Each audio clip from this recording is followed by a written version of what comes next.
சென்று போயிடுங்க. அறிமுக நடிகர் திரு காரல் மார்க்ஸ் அவருக்கு தென்னிந்திய நடிகர் சங்க செயலாளர் பொன்னாடை போர்த்தி மரியாதை செய்துள்ளார்.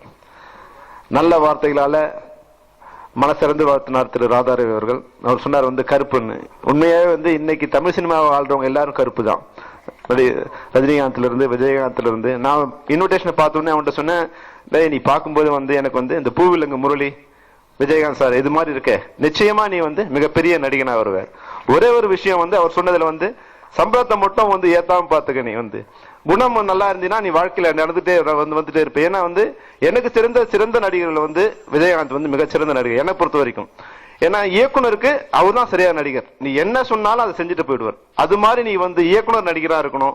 அந்த பண்பு கூட நேற்று இரவு 11 மணிக்கு போன் பண்ணாரு, செல்லுமணி நாளைக்கு எங்க பையனோட பூஜை இருப்பா வந்திருப்பான்னு. இன்னைக்கு எதிர்கட்சி தலைவராயிட்டு நான் அவரோட 15 வருஷத்துக்கு முன்னாடி பண்ண பண்ணியிருந்தா கூட அந்த நன்றியை மறக்காம இருக்கிற குணம் தான் இன்னைக்கு அவர் உயரத்துல இருக்கார். அதனால அது போல காரல் மார்க்ஸ் அந்த தன்மையோட இருந்தா போதும். நீ நிச்சயமா நீ சிரிக்கிறது ஒரு பாமரன் ஒரு அன்பா சிரிக்கிற மாதிரி இருக்கு. நிச்சயமா நீ ஹீரோ வரக்கூடிய லட்சணம் அதுதான். அது நிச்சயமா நீ ஹீரோ. ஆனா எங்களை எல்லாம் மறக்காம ராதாராவி சொன்னதை ஞாபகத்துல வச்சுக்க. அடுத்து திரு வாசு அவர்களை பேச வைக்கின்றேன்.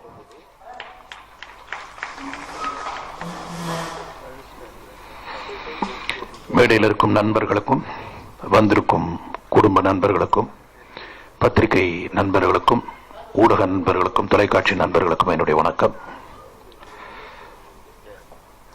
டி சேகர் மகனுக்காக இப்போ காதலை கத்துக்கிட்டு காதல் படம் பண்ணேன்னு சொல்றாரு. அவருடைய படங்களை விட வித்தியாசமான ட்ரெய்லரை நான் பார்த்தேன். ஏன்னா அவர் குடும்ப கதைகள் பண்ணக்கூடியவர். ரொம்ப வித்தியாசமான படமா பார்த்தேன். நிச்சயமா இந்த படம் ஒரு அவருடைய பேருக்கு ஒரு வித்தியாசமான படமா இருக்கும். நிச்சயமா ஒரு வெற்றி படமா அமையும் அப்படின்றது இருக்கு. சேகர் அவர்கிட்ட எனக்கு ரொம்ப பிடிச்ச விஷயம் என்னன்னா, அவர் பேசும்போதே பார்த்தீங்கன்னா நீங்க ஃபுல் ஸ்டாப் கமா எக்ஸ்கிளிமேட்டரி எல்லாம் போட்டு அவ்வளோ அழகா பேசுவார். அந்த தமிழ் கேட்கறதுக்கு ரொம்ப அழகா இருக்கும். அவர் கூப்பிடும் போதே நமக்கு வரணும்னு தோணும். அந்த மாதிரி கூப்பிடுவார். ஒரு 10 நாளைக்கு முன்னாடி நீங்க வாங்க, என் பையனுடைய பூஜைங்க, இது ஆடியோ ரிலீஸுங்க, நீங்க வரணுங்க அப்படின்னு அந்த கூப்பிடுற ஒரு தன்மையை பார்த்தாலே நம்ம நிச்சயமா இதுல கலந்துக்கணும் அப்படின்னு தோணும். அந்த அளவுக்கு ரொம்ப அழகா, ரொம்ப மென்மையா, ரொம்ப அன்பா கூப்பிடக்கூடிய ஒரு மனிதர். அந்த அன்புக்கு தான் இத்தனை பேர் வந்திருக்காங்க.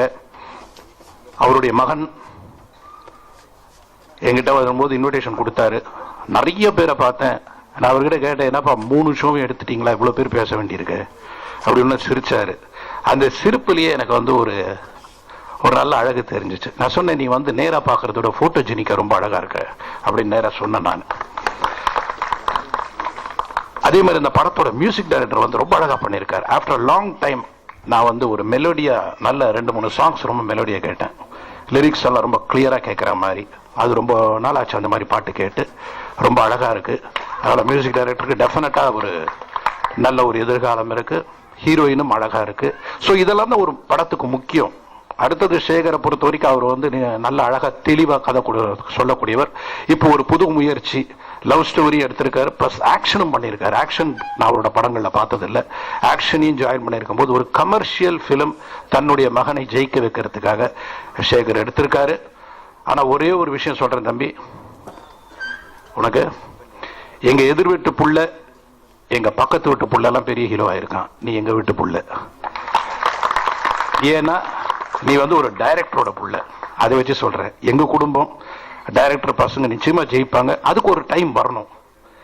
அது உனக்கு ஆரம்பமே வந்துருச்சு. ஏன்னா முதல்ல நம்ம ஒரு நல்ல டைரக்டர் படத்துல நடிச்சுட்டானா அந்த பேஸ் பர்ஃபார்மன்ஸ்ன்றது என்ன, ஒரு டைலாக் டைமிங்ன்றது என்ன, ஒரு காமெடி சென்ஸ்ன்றது என்ன, இதெல்லாம் ஒரு நல்ல டைரக்டர் கிட்ட, அதுவும் விவேக் வடிவேல் மாதிரி இருக்கிற ஆக்டர்ஸ் எல்லாம் உருவாக்கி இன்னைக்கு அவங்க எல்லாம் ஒரு நல்ல நிலையில இருக்கிறதுக்கு நிச்சயமா சேகர்ன்ற படி ஒரு முக்கிய காரணம்ன்றது எல்லாம்